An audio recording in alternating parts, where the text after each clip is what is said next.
আসসালামু আলাইকুম প্রিয় দর্শক, অন্য মঞ্চের আলাপচারিতায় আপনাদের সকলকে স্বাগত জানাচ্ছি। বেগম খালেদা জিয়া গুরুতর অসুস্থ, একথা আমরা সকলেই জানি, কিন্তু এই অসুস্থতাকে কেন্দ্র করে বিএনপি নামক রাজনৈতিক দলটির দুর্বলতা এত প্রবলভাবে জনগণের সামনে উঠে আসছে যে অনেকে মনে করছেন এই দলটি ক্ষমতায় গেলে দেশটা চালাবে কি করে। ক্ষমতায় না গিয়ে দলটির অবস্থা এত লেজে গোবরে হওয়ার পরেও তার উপর ভরসা করবে কি করে মানুষ। ধরুন, বেগম খালেদা জিয়ার অবস্থা যেদিন থেকে এখন তখন হয়ে উঠেছিল, সেদিন থেকেই সকলে প্রশ্ন করতে শুরু করেছে যে তার পুত্র এবং ভবিষ্যৎ প্রধানমন্ত্রী তারেক রহমান কেন দেশে ফিরছেন না। তারেক রহমান সামাজিক যোগাযোগ মাধ্যমে পোস্ট দিয়ে জানিয়ে দিলেন যে তার ফেরাটা তার একার সিদ্ধান্তের উপর নির্ভর করে না। সরকারের পক্ষ থেকে সঙ্গে সঙ্গে প্রথমে প্রোপাগান্ডা সচিব এবং পরে পররাষ্ট্র উপদেষ্টা জানালেন যে সরকার তারেক রহমানের ফেরায় কোনো বাধা নয়। আসলে সরকার যে বাধা নয় তার প্রমাণ তো আমরা পাই বাংলাদেশের সকল আইন কানুন উপেক্ষা করে আদালতে হাজিরা ছাড়াই তারেক রহমানের বিরুদ্ধে থাকা সকল মামলা সরকার তুলে নেওয়ার মাধ্যমে। অথচ আমরা জানতাম যে মামলা তুলে নিতে হলে আসামিকে আদালতে হাজির থাকতে হয়। সে যা হোক, তারপর থেকে প্রতিদিন কেবল কাতার থেকে এয়ার অ্যাম্বুলেন্স এই রওনা দিয়েছে, এই আসছে, সেই আসছে অবস্থা। আজ যান্ত্রিক ত্রুটি, তো কাল খালেদা জিয়ার শারীরিক অবস্থার জন্য খালেদা জিয়া লন্ডন যেতে পারছেন না। সকালে যাচ্ছেন তো বিকেলে বলা হচ্ছে তিনি যেতে চাইছেন না, দেশেই চিকিৎসা নিতে চাইছেন। এমত অবস্থায় তারেক রহমানের স্ত্রী ডাক্তার জুবাইদা রহমান এসে বিষয়টিকে আরো জটিল করে দিয়েছেন। কিন্তু তার আগে বেগম জিয়ার সঙ্গে কারা কারা লন্ডন যাচ্ছেন তাদের পাসপোর্ট নাম্বার, নাম ধাম সব সহ বিএনপির মিডিয়া সেল থেকে তথ্য ছাড়া হয়েছিল সামাজিক যোগাযোগ মাধ্যমে। আর আজও অবধি কোনো এয়ার অ্যাম্বুলেন্স পাওয়া গেল না। আর বিএনপি নেত্রী বেগম খালেদা জিয়া হাসপাতালে আসলেই কেমন আছেন তার প্রকৃত তথ্য কেউই জনগণকে জানালো না। আচ্ছা, জনগণের প্রতি না হয় বিএনপির কোনো দায়বোধ নেই, কিন্তু বিএনপির সমর্থক গোষ্ঠীর প্রতি তো আছে বা থাকার কথা, তাই না? কি আর করা, বিএনপি যখন প্রকৃত সত্য জানাচ্ছে না, আমরাই নানা সূত্র থেকে তথ্য জোগাড় করে আপনাদেরকে সে বিষয়ে জানানোর চেষ্টা করি। চলুন।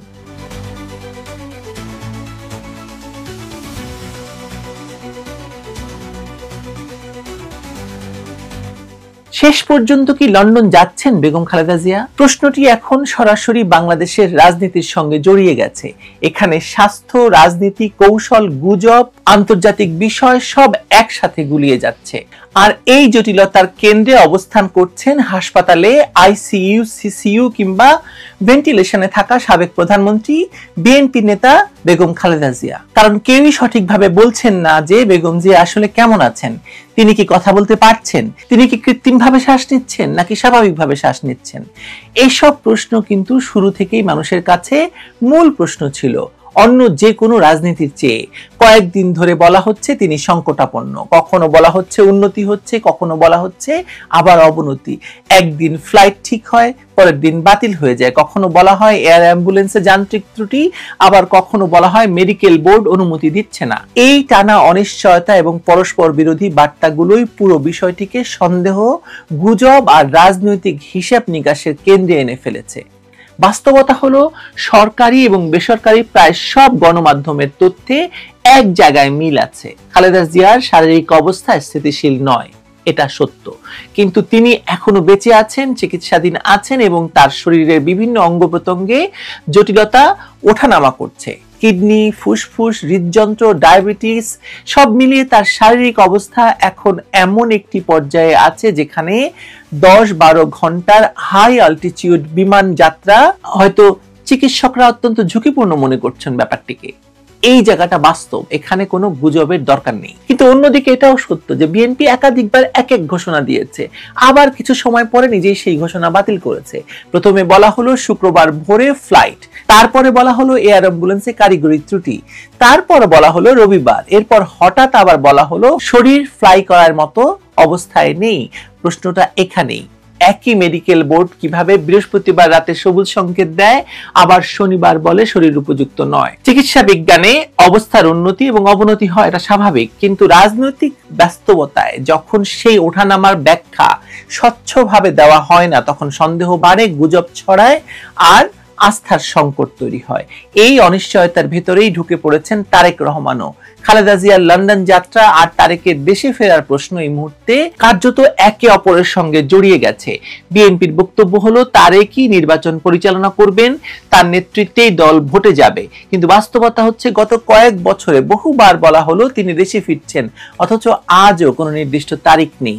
রাজনীতির মাঠে এই ধরনের বারবার প্রতিশ্রুতি দিয়ে বাস্তবায়ন না হওয়ার দলের বিশ্বাসযোগ্যতা থাকে না বা আঘাত পায়। প্রতিপক্ষ ঠিক এখানেই আঘাত করছে। লন্ডন থেকে রাজনীতি করা যায় কিন্তু দেশ চালানো যায় না, এই কথাগুলো এখন শুধু ব্যঙ্গ নয়, জনমতের একটা অংশের বিশ্বাসও ঢুকে পড়েছে এই কথার মধ্যে।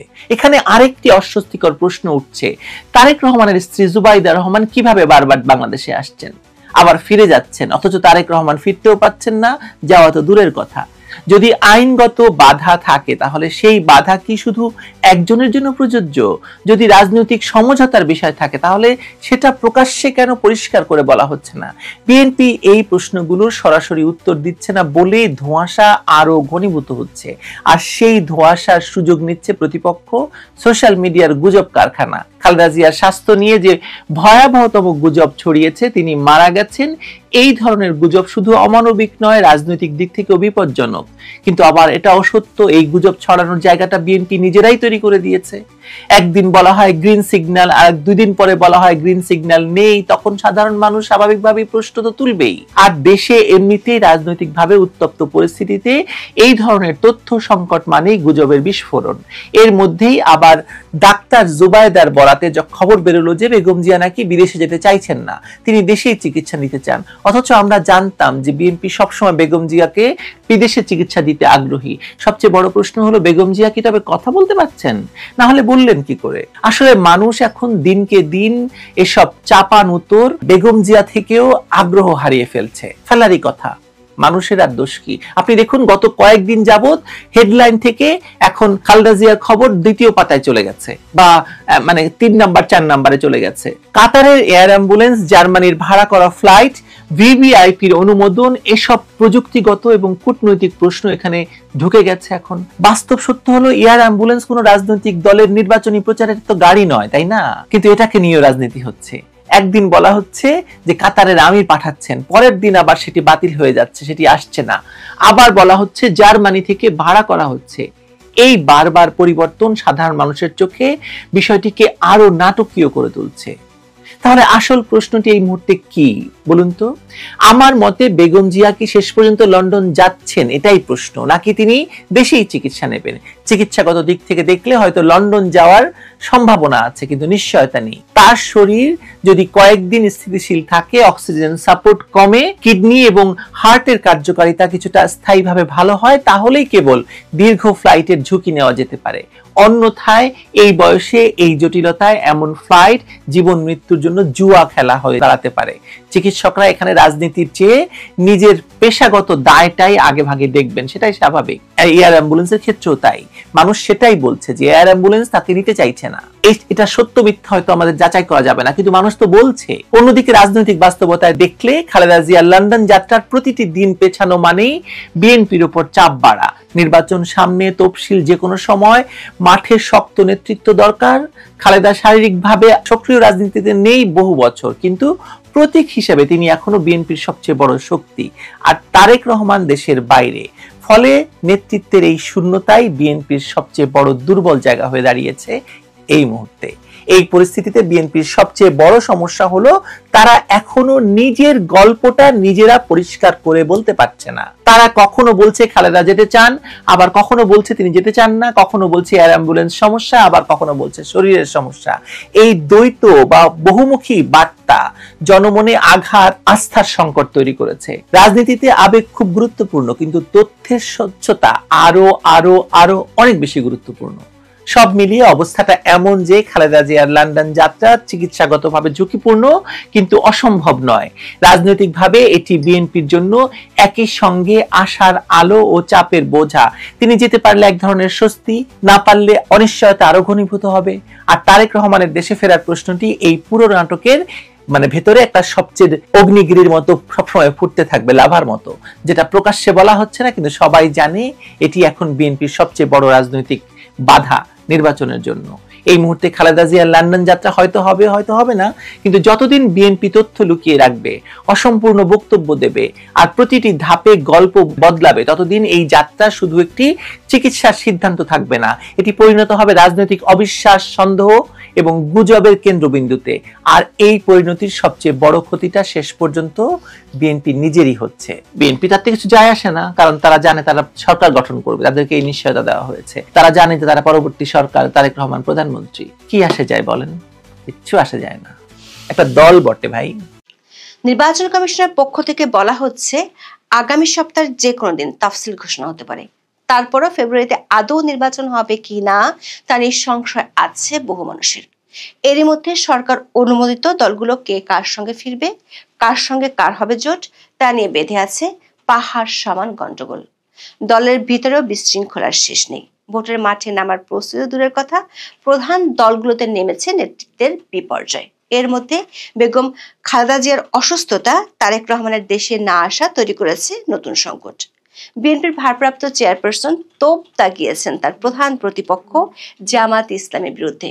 তবে ঘরের ভেতরে এসব সমস্যাকে ছাড়িয়ে বাংলাদেশের আগামী সংসদ নির্বাচনের সুতোয় টান লাগছে বঙ্গোপসাগরের ওপার থেকে। সূত্রগুলো বলছে অংশগ্রহণমূলক নির্বাচনের জন্য পর্দার আড়াল থেকে যে আন্তর্জাতিক চাপের কথা এতদিন শোনা যাচ্ছিল, সেটি খুব শিগগিরই প্রকাশ্য হতে শুরু করবে।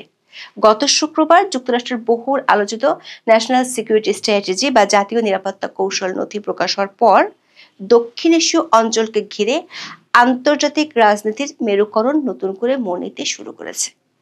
এনএসএস এর ওই নথি অনুযায়ী দক্ষিণ এশিয়ায় চীনের ক্রমবর্ধমান প্রভাব মোকাবেলায় যুক্তরাষ্ট্রের প্রধান কৌশলগত অংশীদার এখন ভারত। আর গত 16 মাস ধরে শীতল সম্পর্ক আর বাংলাদেশ সরকারের সাথে পাকিস্তানের সখ্যতার কারণে দিল্লির মাথা ব্যথা এখন বাংলাদেশ।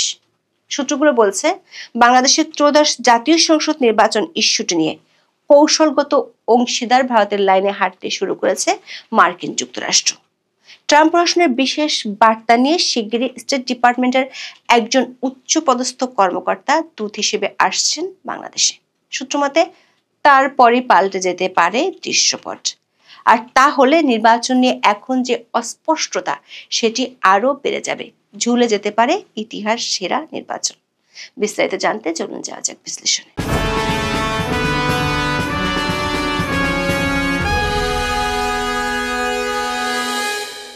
দর্শক, এই সময় দেশের সবচেয়ে আলোচিত ইস্যু কি?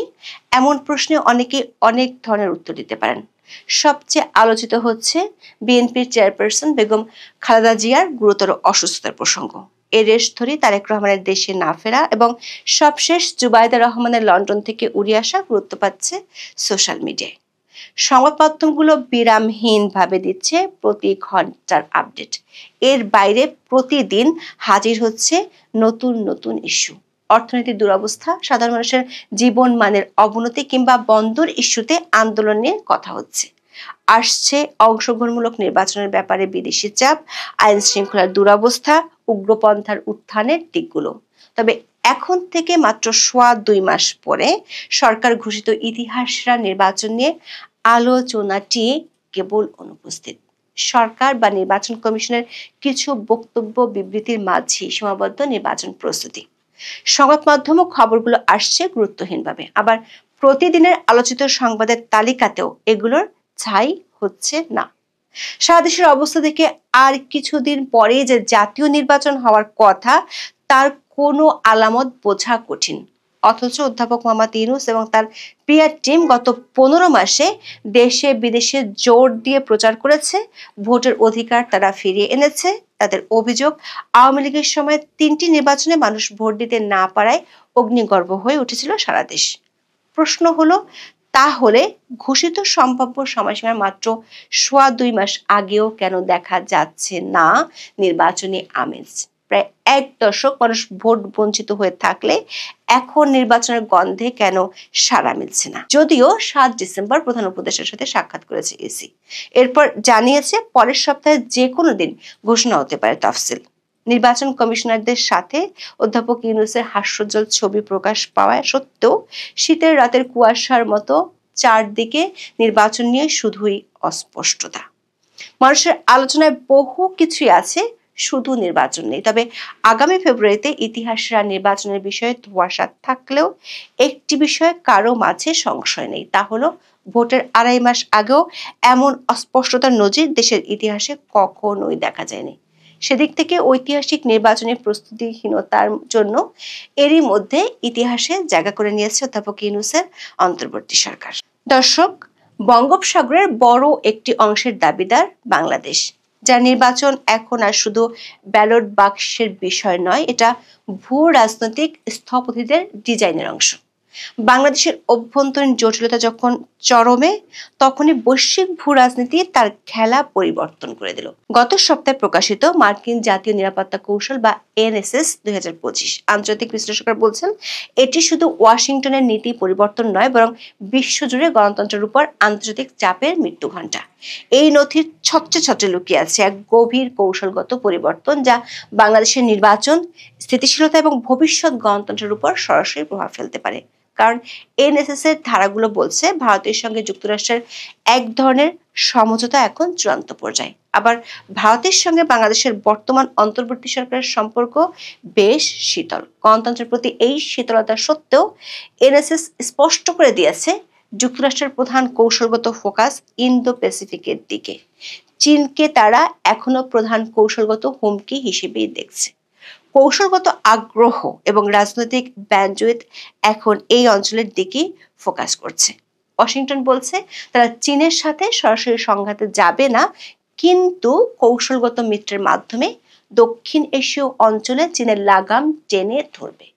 দর্শক, মার্কিন যুক্তরাষ্ট্র এখন আর তথাকথিত গণতন্ত্রের জন্য আন্তর্জাতিক ক্লাসরুম তৈরি করতে আগ্রহী নয়। তারা দ্রুত স্থিতিশীলতা চায়, যা চীনের প্রভাব মোকাবেলায় সহায়ক হবে। যদি ওয়াশিংটন গণতন্ত্রের খাটিয়া তৈরি করে থাকে, তবে প্রশ্ন হলো ইন্দো প্যাসিফিকের জন্য তাদের নতুন মন্ত্রণাদ্বন্দ্বটি ধরবে কে? উত্তরটি হলো ভারত। ওয়াশিংটন ভারতকে ইন্দো প্যাসিফিকে চীনের বর্ধিত আত্মবিশ্বাসের বিরুদ্ধে আঞ্চলিক প্রতিরোধক বা জিওপলিটিক্যাল কাউন্টারব্যালেন্স হিসেবে দেখে। একই সাথে ভারতকেও চীনকে এই অঞ্চলের স্থিতিশীলতার জন্য একটি গুরুতর চ্যালেঞ্জ হিসেবে দেখে। নতুন এনএসএস ডকুমেন্ট এই কৌশলগত ঐক্যকে আরো জোরদার করেছে। মার্কিন নীতির এই পরিবর্তন একটি গুরুত্বপূর্ণ বার্তা দেয়, সেটি হলো চীনের মোকাবেলায় ওয়াশিংটন এখন আঞ্চলিক স্থিতিশীলতা নিশ্চিত করতে ভারতকে তার ব্যাকআপ হিসেবে ব্যবহার করতে প্রস্তুত। বিশ্লেষকরা বলছেন মার্কিন জাতীয় নিরাপত্তা কৌশল থেকে গণতন্ত্রের প্রচারের ভাষা প্রত্যাহারের ফলে বাংলাদেশ ইস্যুতে ভারত আঞ্চলিকভাবে আরো স্বাধীনভাবে কাজ করার সুযোগ। এই পরিস্থিতিতে মার্কিন যুক্তরাষ্ট্র তাদের কৌশলগত স্বার্থকে সর্বোচ্চ অগ্রাধিকার দিচ্ছে, তাই তারা আঞ্চলিক স্থিতিশীলতা রক্ষার ক্ষেত্রে ভারতকে নেতৃত্ব দিতে উৎসাহিত করবে। এর মানে হলো বাংলাদেশ ইস্যুতে দিল্লির নীতি এখন ওয়াশিংটনের নীতিতে প্রতিফলিত হওয়ার সম্ভাবনা বেশি। সূত্রগুলো বলছে মার্কিন ভারত কৌশলগত গাঁটছড়া শক্তিশালী হলেও ঢাকার বর্তমান অন্তর্বর্তী সরকারের সঙ্গে দিল্লির সম্পর্ক কিন্তু চরম শীতলতায় ভুগছে। এই শীতলতা আসন্ন নির্বাচনের আগে নতুন ধরনের জটিলতা তৈরি করছে। বাংলাদেশে অন্তর্ভুক্তিমূলক নির্বাচনের দাবিটি এরই মধ্যে আন্তর্জাতিক নানা মহল থেকে উঠে এসেছে, তবে সরাসরি মার্কিন প্রশাসনের পক্ষ থেকে এ নিয়ে কথা বলতে দেখা যায়নি। একাধিক সূত্র বলছে ভারত ও যুক্তরাষ্ট্রের মধ্যে বাংলাদেশের বর্তমান রাজনৈতিক পরিস্থিতি ও আগামী সংসদ নির্বাচন নিয়ে বেশ কয়েকটি বৈঠক হয়েছে। দর্শক, বাংলাদেশের মার্কিন দূতাবাসে এখন কোনো পূর্ণাঙ্গ রাষ্ট্রদূত নেই। ট্রেসেন জ্যাকবসন চার্জ দ্য অ্যাফেয়ার্স হিসেবে গত বাইডেন সরকারের শেষ দিকে নিয়োগ পেয়েছিলেন, তবে ট্রাম্প প্রশাসন ব্রেন্টকে বাংলাদেশের রাষ্ট্রদূত হিসেবে নিয়োগ দিলেও সিনেটের চূড়ান্ত অনুমোদন এখনো হয়নি। সূত্রগুলো বলছে শিগগিরই ট্রাম্প প্রশাসনের একজন দূত বাংলাদেশ সফরে আসবেন।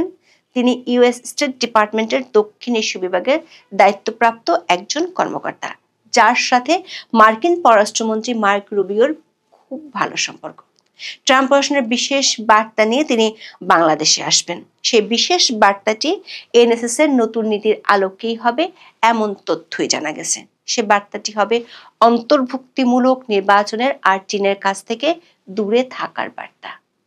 এদিকে ক্রিসমাসের ছুটির শেষে অনুমোদন চূড়ান্ত হলে বাংলাদেশে কর্মস্থলে যোগ দিবেন রাষ্ট্রদূত ব্রেন্ট। দর্শক, আন্তর্জাতিক মেরুকরণের যখন এই অবস্থা, তখন দেশের অভ্যন্তরে চলছে বিরোধ আর অবিশ্বাসের খেলা। বিএনপির ভারপ্রাপ্ত চেয়ারপারসন তারেক রহমান মায়ের অসুস্থতার সময় দেশে আসতে না পেরে গত কয়েকদিন ছিলেন চুপচাপ। 7 ডিসেম্বর পুরনো মিত্রের পুরাতন ক্ষতে খোঁচা দিয়ে মুখ খুলেছেন, বলেছেন 1971 সালে তারা কি করেছে সেটি মানুষ জানে। জামাতের আইনজীবী শিশির মনিরের বিরুদ্ধে দায়ের হয়েছে মামলা। সাংবাদিক শওকত মাহমুদকে বাসা থেকে আটক করেছে ডিবি পুলিশ। বিএনপির নীতি নির্ধারক পর্যায়ের কয়েক নেতার আশঙ্কা, দলটির এখন যে অবস্থা তাতে ফেব্রুয়ারিতে ভোট হলে তারা বিপর্যয় দেখতে পাচ্ছেন। নির্বাচন কমিশনের 4 ডিসেম্বর এক বৈঠক শেষে বলেন, অনিবার্য পরিস্থিতি ছাড়া বিএনপি নির্বাচন প্রক্রিয়ার বাইরে যেতে চায় না। এই অনিবার্য পরিস্থিতি কি সেটি নিয়ে দেখা দিয়েছে প্রশ্ন। আবার নির্বাচনের কথা দলটির নেতারা মুখে বলল, মিত্রদের সঙ্গে তাদের বাড়ছে দূরত্ব। বিবিসি বাংলার প্রতিবেদনে বলা হয়, নির্বাচনকে সামনে রেখে বিএনপি এককভাবে প্রার্থী তালিকা ঘোষণা করায় দীর্ঘদিনের মিত্র দলগুলোতে ক্ষোভ ও অসন্তোষ তৈরি হয়েছে। শেষ পর্যন্ত সর্বোচ্চ 10 থেকে 12টি আসন মিত্র কিংবা সমমনা দলগুলোকে ছাড়তে পারে বিএনপি। তবে এসব দলকে নিয়ে জোটবদ্ধ নির্বাচন হবে নাকি আসন ভিত্তিক সমঝোতা হবে তাও চূড়ান্ত হয়নি। দর্শক, দীর্ঘদিন ক্ষমতার বাইরে থাকা বিএনপির পক্ষে এবারে নির্বাচনে দলীয় মনোনয়ন প্রত্যাশীদের উপেক্ষা করা কঠিন হবে।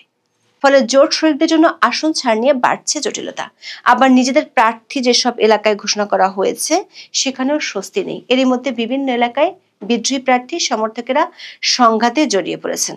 বিএনপির সঙ্গে জোট করবে শোনা গেলেও এনসিপি শেষ পর্যন্ত জোট করেছে নাম সর্বস্ব দুটি দলের সঙ্গে। এদিকে লেবার পার্টির সভাপতি মোস্তাফিজুর রহমান ইরান তো বিবিসি বাংলাকে সরাসরি বলেছেন, তারা আর বিএনপির সঙ্গে নেই।